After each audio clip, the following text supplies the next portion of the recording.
Welcome to Entrepreneurial Entrails for some short stories on the guts and glories of being an entrepreneur.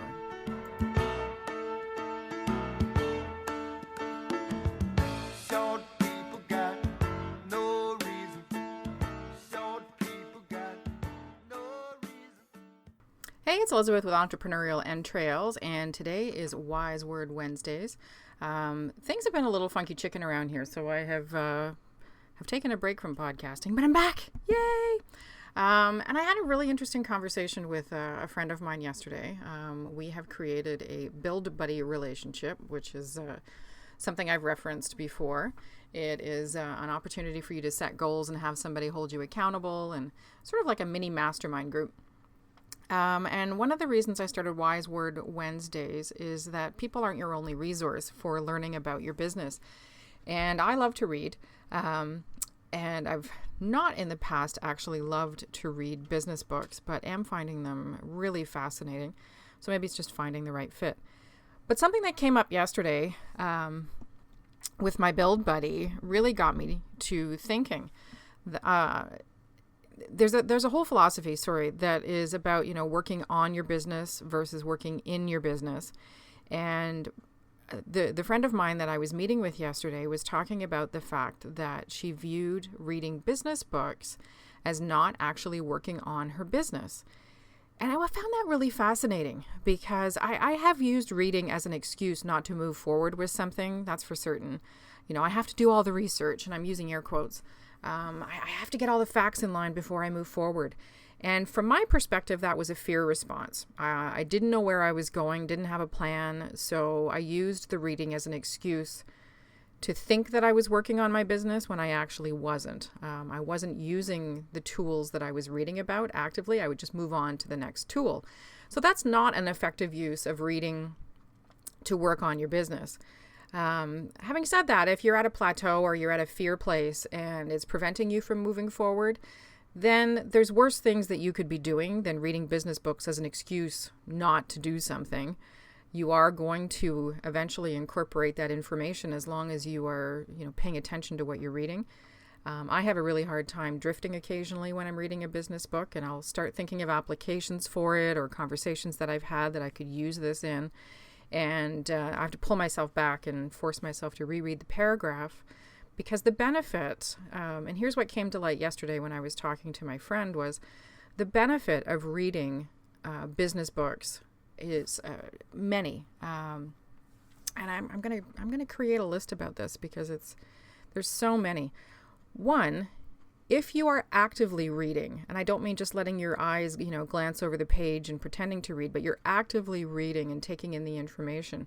When you're having a conversation with somebody, be it in business, a B2B conversation or a B2C conversation, that information will come up. It will apply as long as you are obviously being strategic in what you're reading.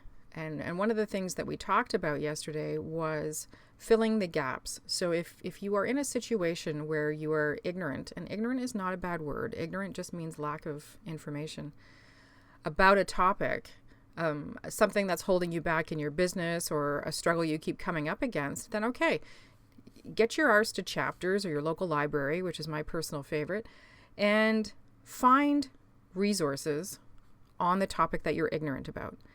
If your learning style is such that you process better from an audio perspective, then of course podcasts are a great option.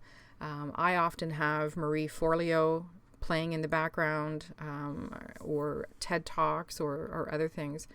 So I'm going to backtrack a little. I'm sorry, this one's a little all over the place. The main point being, reading for your business is working on your business as long as you are strategic about it. Learning for your business is working on your business as long as you are strategic about it.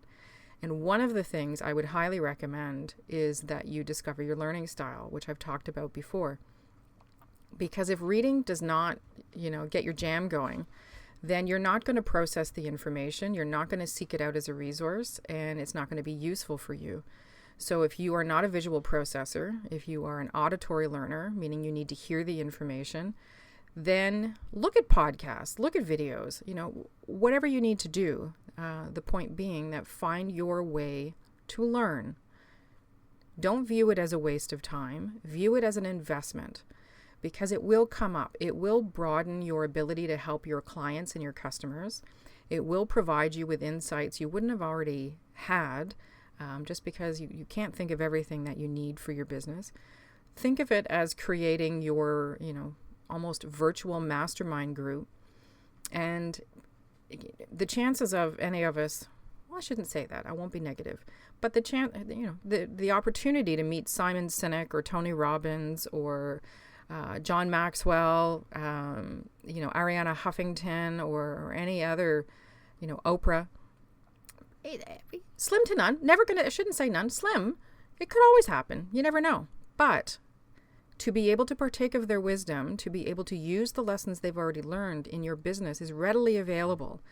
The amount of video and podcast and books and magazines and what have you that are available to you are just incredible. And it's just making sure that you are filling the right gaps for your skill set so that you are able to move forward with your business. So that was the conversation yesterday with the Build Buddy. And, that conversation wouldn't have happened if we hadn't set up that particular time. We meet every Tuesday from 9 to 11, and that's a learning tool that we've set in place. Some problems are easier to solve when you are talking out loud about them. It gives you a different perspective. You get immediate feedback from somebody and their skill set applied to your problem, which is always fantastic. And so it was a great day. And one of the books that I've been reading, and I'm committed to finishing by Friday, is Think and Grow Rich by Napoleon Hill, which I've referenced before as well. Sorry, I almost dropped an F-bomb there. It is so fabulous. That's a better F-bomb. It is just a great book. And part of it was, I was reading some of it out loud to my husband, and he made the aha why this is resonating with me so much. And it's that the premises that were written by Napoleon Hill in conjunction with Andrew Carnegie and Henry Ford and a few other people is that it's okay to be a strong leader with a social conscience. And yes, it does promote capitalism, which quite frankly I'm getting on board with because honey needs some money. It does talk about how to be a good leader, which is being willing to get down in the trenches with your troops, having an open door policy, or basically a no door policy that, obviously people need to respect the fact that you have to get work done, but leave your damn door open. I mean, you're there because it's your idea, it's your business, it's your passion. And if you don't share that with your employees, what's going to happen? Nothing. They talk about the fact, and this is coming to light for me more and more with the whole Trump situation. That man just needs to go away. That you can't force people to follow you. Right now, Trump is using scare tactics and bullying techniques and all kinds of horrible things to force people to follow him. And you might think that they're making a choice, but he's playing on their very fears that sort of take that choice away.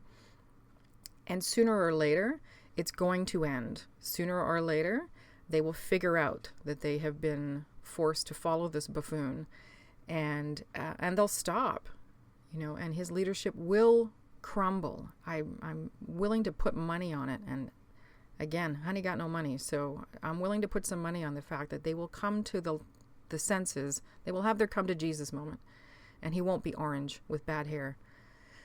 So anyway. So what's about today? So today is about the fact that reading and learning to fill the skill gaps that you have, because everybody's got them, is a reasonable way to work on your business. Manage the time appropriately. Don't use it as an excuse not to move forward with what you've already learned or move forward with your business, but do set that time aside to broaden your expertise, learn from people who've gone before you, and incorporate that into your ability to deliver amazing products and services for your clients. I'd love to hear if you have any learning tools that have worked for you, any books that you've decided to pick up, and what's been going on with those. And as always, just know that you have the guts and glory to make your own story. And if you want to share your story, I'd love to hear it. You can visit www.mcvcommunications and drop me a line there. Leave a comment on SoundCloud or wherever you're listening to this on, iTunes or what have you. And I look forward to learning from you. Have a fantastic day, and we'll talk to you soon. Bye-bye. They got